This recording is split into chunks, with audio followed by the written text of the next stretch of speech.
early critiqued Cuz for like complaining about girls that broke his heart. Now it's just niggas that broke his heart. Like Cuz went from complaining about girls who broke his heart, that was the whole beginning of his career, to now the niggas that broke his heart.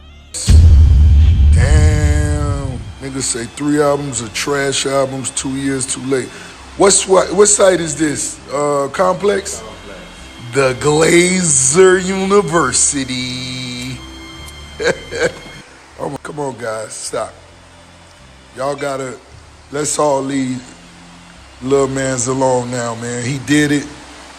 He dropped 3 mid projects. Hey, man, it was fun while it lasted. You're washed.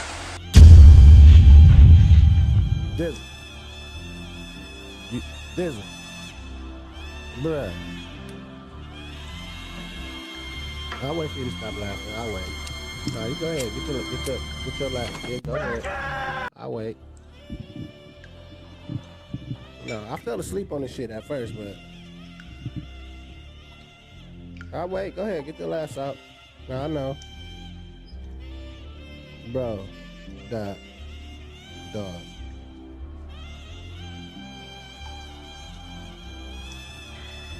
This is sick, bro.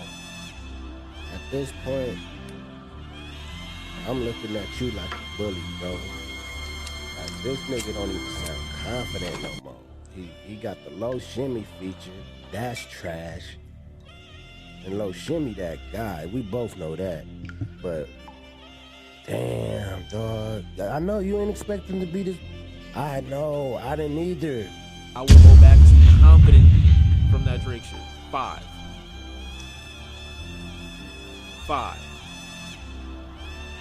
That is the worst will come back to versus songs listened to ratio Drake has ever given me. There's not that many standout songs off the first listen. And in my personal opinion, I feel like if he just made one project, I mean, shit, it's obvious he's trying to get out his deal or whatever he got going on. He literally rapped about it. But it's like, fuck, bro. Like, I'm a real fan of this nigga music. I just wanted the best project possible. You are now tuned in to the LaFlareLounge with your host, IG-TheLaFlareLounge. Motherfucker. You are watching a master at work. IG-TheLaFlareLounge. It's him. What up, YouTube? It's the Top G. And if you're not subscribed to the LaFlareLounge, then you better tap in now. What's happening, YouTube? It's your boy IG-TheLaFlare, and welcome to the LaFlareLounge with it. Now, this is a day of extreme disappointment. Extreme disappointment. I don't even know where to start, man. The internet is frying, absolutely cooking. The artist we know is Drake Aubrey Graham. Aubrey Drake Graham, however you want to say it.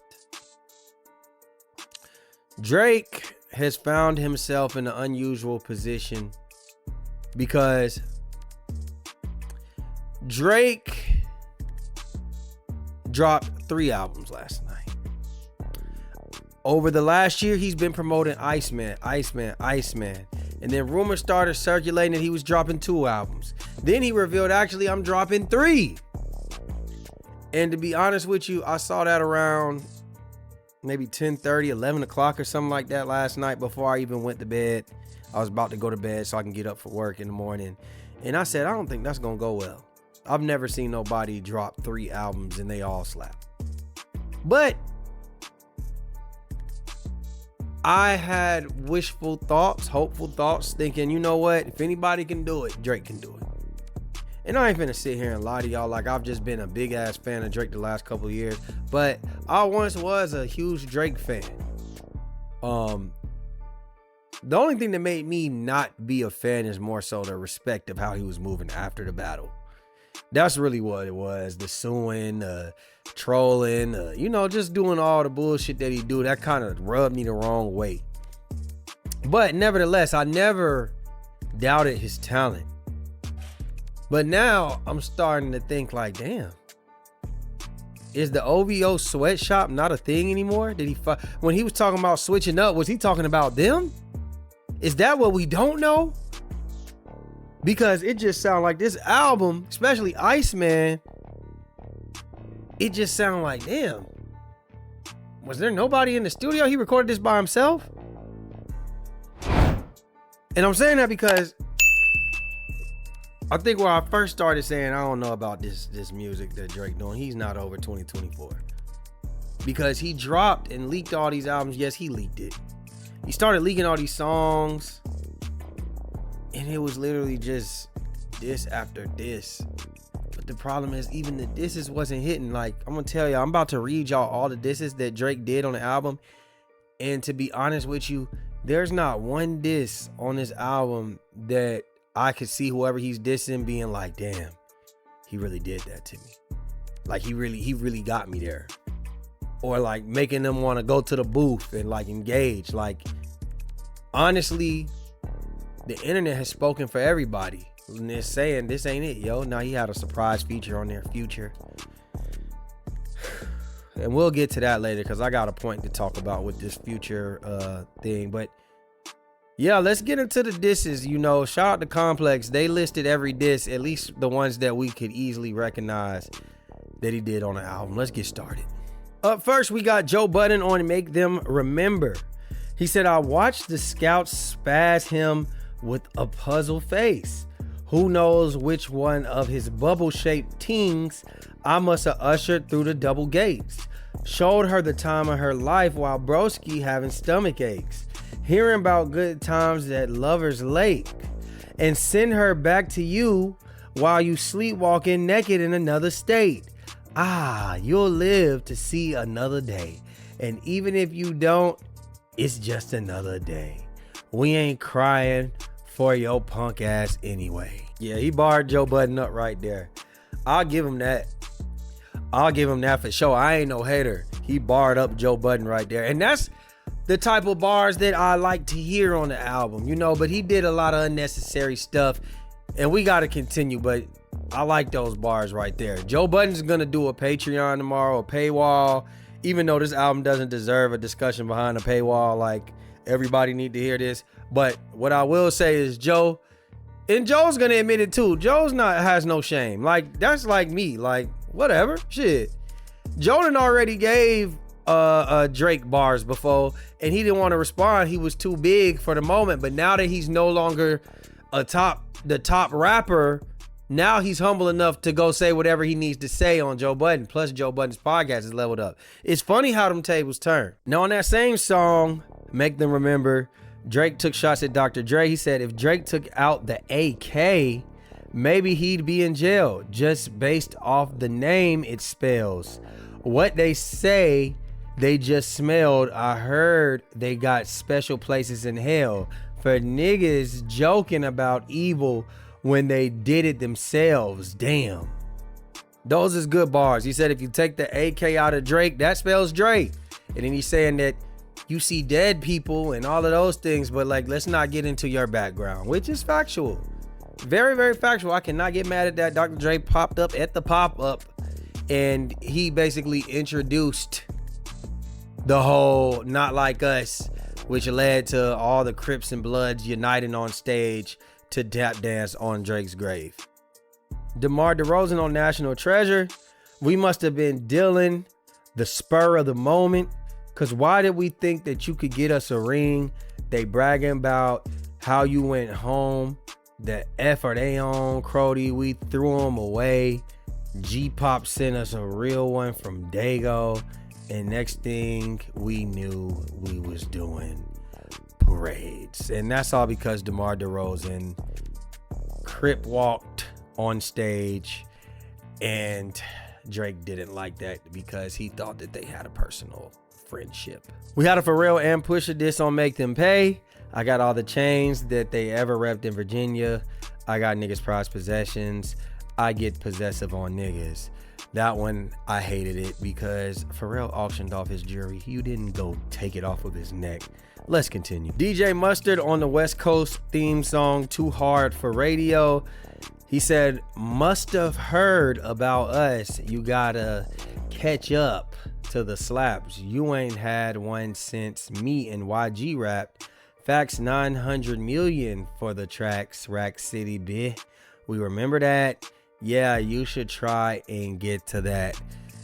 I mean, not like us is diamond right now. You're not having a hit since Rack City is kind of crazy. Jay-Z on Janice STFU and Whisper My Name said, we know how you OGs rocking already. My nigga, the jig is up.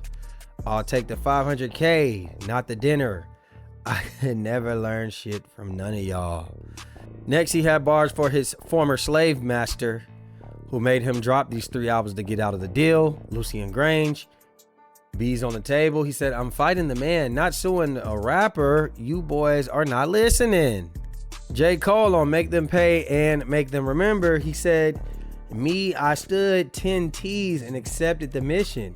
Cause I'd rather death than submission. How can you press the ignition and let some memories of the past affect your decision? I love you cause of the history, but if we being real, I could never forgive you. And you never called me back, but destiny's written for real. F a big 3 anyway. There were too many chefs in the kitchen. It was a mess to begin with. And then he said, I could have fell back like the married rapper, but we engaged. And I think that's just so crazy that you said you'll never forgive J. Cole, but yet you're making records with Future, who literally started the whole kick your back end thing that you're upset about the whole freaking album. On Burning Bridges and Firm Friends, ASAP Rocky caught bars. He said, your baby mama ain't even post a single. Damn, where she at? You saw my brother. You were trying to fix it. Now you drop your album and you back dissing. And then he said, KYS ASAP, that's some ish that you could do for me. Now there are 3 people who have done irreparable damage to Drake. He will never get over this. And that will be Kendrick Lamar, Rihanna, and Rihanna's coochie. Because this man is beefing over ASAP about a woman that doesn't want him anymore. And he's mad at ASAP Rocky for standing up for the mother of his children.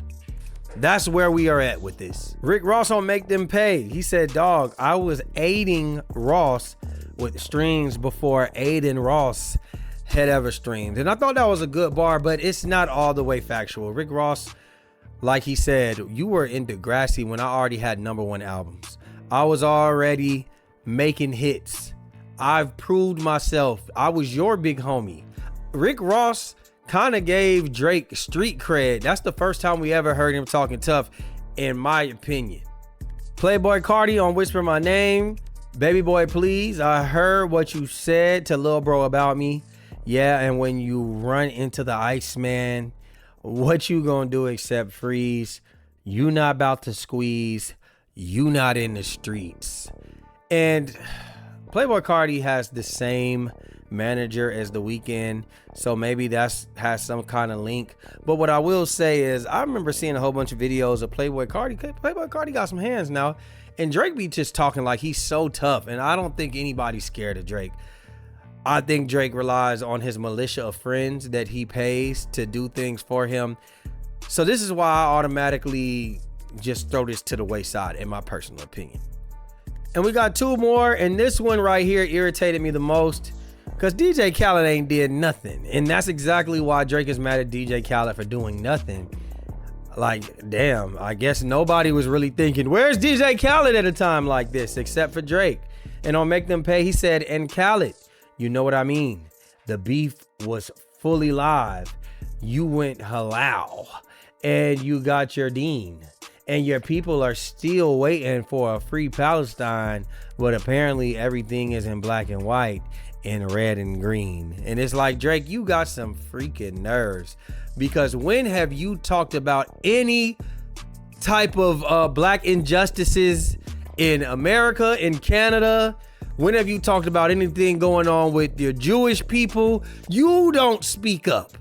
All you do is run your mouth and sneak diss other people. Why are you mad because Khaled, who's not a rapper, didn't get involved in this? What did you want him to do? I forgot the LeBron disses. On Make Them Remember, he said, I shouldn't even be shocked to see you in the arena because you always made your career off of switching teams up. Please stop asking about what's going on with 23andMe. I'm a real nigga and he's not. It's in my DNA. Hey, it's so funny because you had this man tatted on you. You had LeBron James tattooed on you. I remember when you lost the beef to Pusha T, when y'all did the little barbershop podcast and he talked to you like he was your father and told you to get back to the hits. You are mad at him because he's also supported Kendrick Lamar over the years. And he went to a concert. He didn't jump on stage. He was low key. But when LeBron James walks into a room, he's going to be noticed and they put the camera on him. That was a piece of history. You lost, little nigga. Get over it. Savannah don't even got that nigga tattooed on her. Fuck, nigga, that ain't your man. That's her man. And last but not least, lil bro, of course, went at Kendrick Lamar. He said on Make Them Pay and Make Them Remember, damn, who is this guy for real? I guess a magician. 100 million streams vanished. No one got questions. And then he said, and Muggsy Bogues dunked for once. Even I'm a bit amazed. Ooh, more short jokes. And that wasn't just it for his stuff with Kendrick Lamar. Actually, I was catching secondhand embarrassment for Drake because he was responding to Kendrick Lamar, and you can tell it's like one of those things, like you ever been in an argument with somebody and he'd be like, damn, I should have said this. I wish I would have said this. But this is like 2 years later and Drake is still responding to the lyrics that he claimed he never even listened to when it came to Kendrick Lamar. He's responding to stuff like, what is it, the braids? And he said, yo, you run to Atlanta. He made a song called Run to Atlanta with Future. It's just a lot of little weird things. He did the West Coast song, like Too Hard for the Radio or something like that. He did the song, and then like when the beat switch, which he did way too many freaking beat switches, but when the beat switched to some more West Coast shit, he's saying like, I'm gonna show you how to do this. Like, I'm gonna show you how to do a proper West Coast record. He's talking to a nigga from Compton saying, I'm gonna teach you how to do a West Coast record. And instead of like, it was like squabble down. It sounded like squabble down. It wasn't even squabble up. Like, bruh just really is obsessed. And this is my problem. This is my critique with the album. If you're going to diss, the disses need to hit hard. Because this was just Drake showing his insecurities. He's showing that he's still bothered.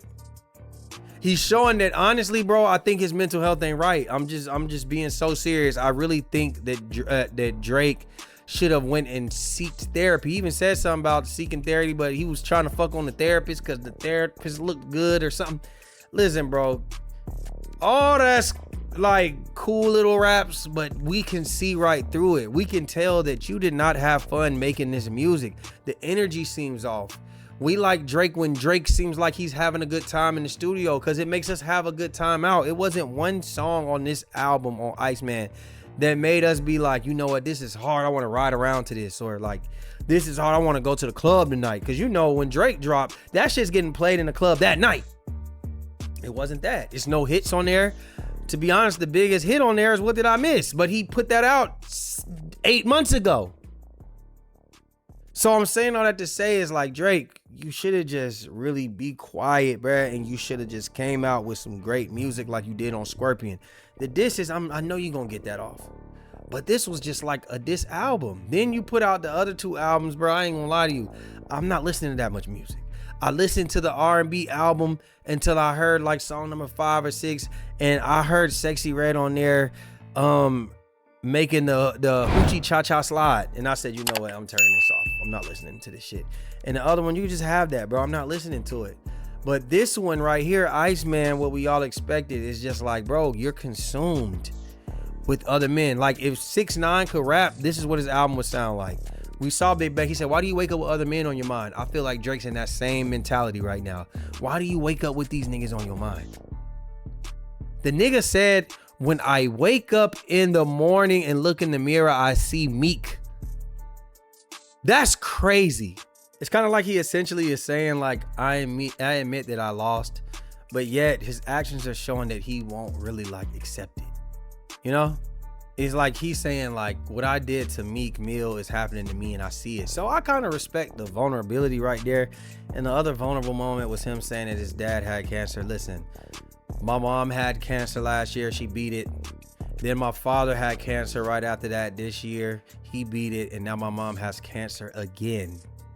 So I understand that probably going through all of that, along with you feeling betrayed by your friends, I understand that you could be going through a lot. And that's why I say, bro, like, therapy is probably the best session, not just rapping on track. Sometimes it's bigger than what we do. But I'm not going to sit here and just keep on, like, breaking his back in, because if you just get on X right now, there's enough of that. This is not a good album. The only people that are saying how much they love this album are the ones with academics, OVO. They got a Drake picture with some hair rollers in his head. They start off their tweets with "the boy is back" or something like that. It's those people. You win at J. Cole, you win at LeBron James, but yet you're cool with Future, and Future started all of this. Future did 2 albums about you in a couple of weeks. To me, it's just not it. So, I mean, I'm anxious to hear what y'all think about this. A lot of people kind of agree with me, but hey, listen, we can talk about this in the comments, man. Make sure y'all comment, man. Like, share, subscribe, comment, hit the notification bell. Make sure you hit the hype button. We out, baby. Ooh.